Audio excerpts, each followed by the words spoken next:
Ramblin' Man Moto and Drone here, using an errand as an excuse to get on the bike and ride a little in this late afternoon. Today is a special day for me. It's my 25th wedding anniversary day.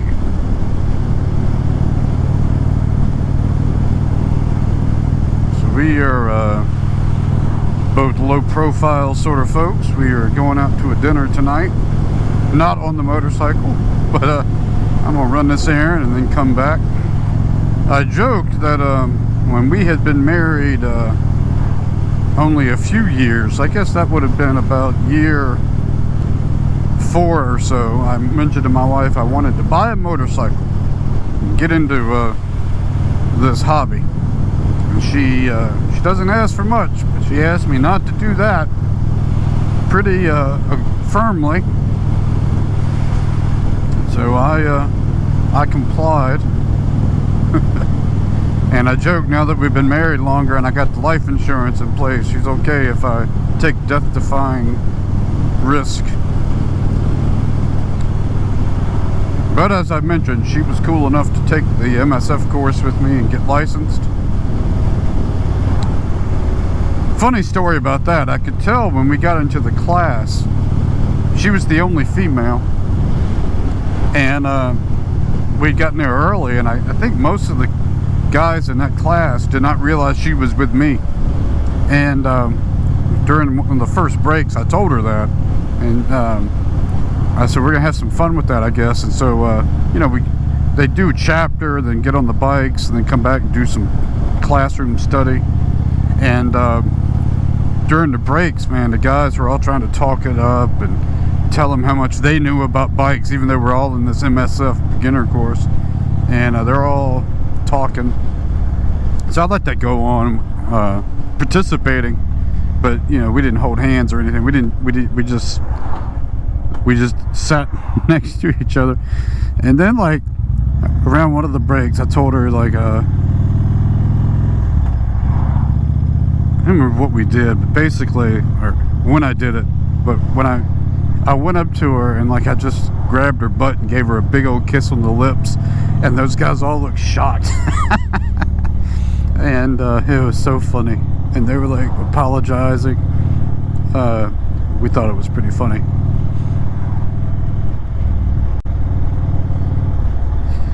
So that's our memory from our MSF course together. Somebody in the comments asked me, and I answered them on there, but I thought I'd address it here. Now that I own the Springfield a little longer, and it's in the summer here, do I feel the heat?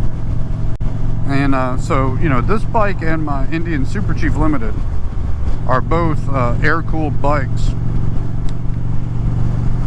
And the Super Chief has the cylinder deactivation, and so does this one. But on this bike, it's been throwing off error messages, and the dealer tells me, common problem to Indian, cut off cylinder deactivation. That's the solution, rather than fix it. It's a bit annoying, but anyhow, I've turned it off on both bikes just because, I don't know, I cut it off here to avoid the error messages, and I think I cut the other one off just to hear what it would sound like and feel like, and I haven't really noticed a big difference. Now, to answer the question quickly, no, I don't feel a lot of heat on either bike.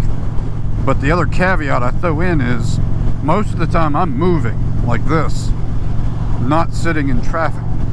So if I was sitting in traffic, my answer may differ.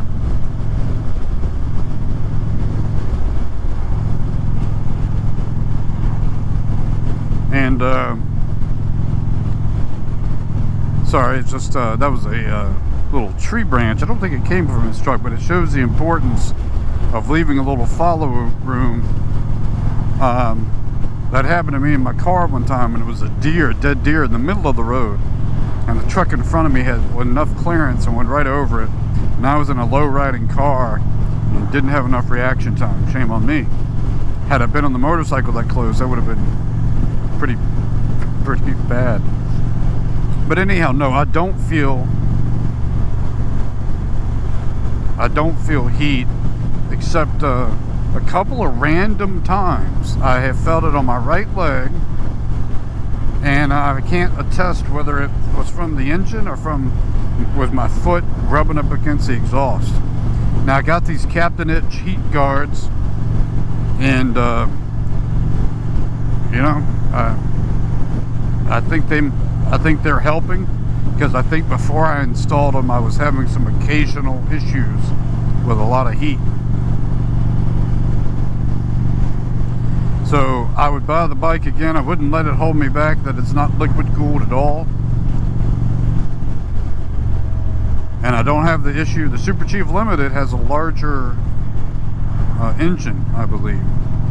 Or it's a different size, larger size, whatever, however to word that. And on a smaller bike, and it doesn't bother me. I've noticed it sometimes sitting in traffic. I don't have a heat shield on that one. And it doesn't bother me, but again, I'm usually moving. For those of you with YouTube channels, I see some of you have really cool logos, and I'm talking channels that don't even have really many subscribers, so I don't think they're paying people to develop those. And even though I'm into tech and gadgets, I just haven't explored this enough. I'm curious if you're making your own. I'm talking like the true ones that mine's just a picture right now I took with the Insta, but some have like a, I don't know, cartoon's not the word I'm looking for, but a graphic sort of artwork. And I'm wondering what programs you use. Did you create that yourself? Did you pay someone to do it? Have a buddy?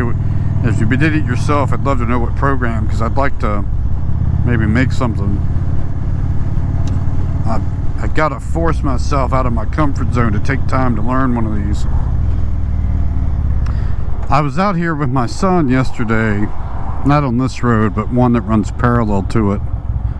And man, this guy on a motorcycle got like right up on top of the car in front of him.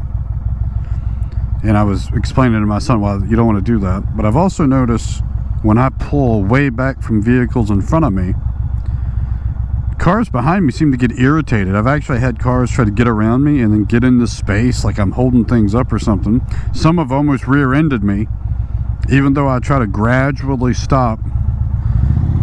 You know, I was telling my son, you want to be predictable as a driver of a car, because he's still learning. And I think they think I'm going to pull all the way up. Let's see. I think I just bungled that. I think they think I'm going to pull all the way up and stop behind a car.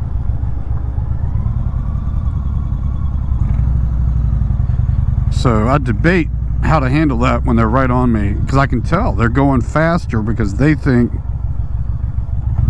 I'm going to pull all the way through, or all the way up rather.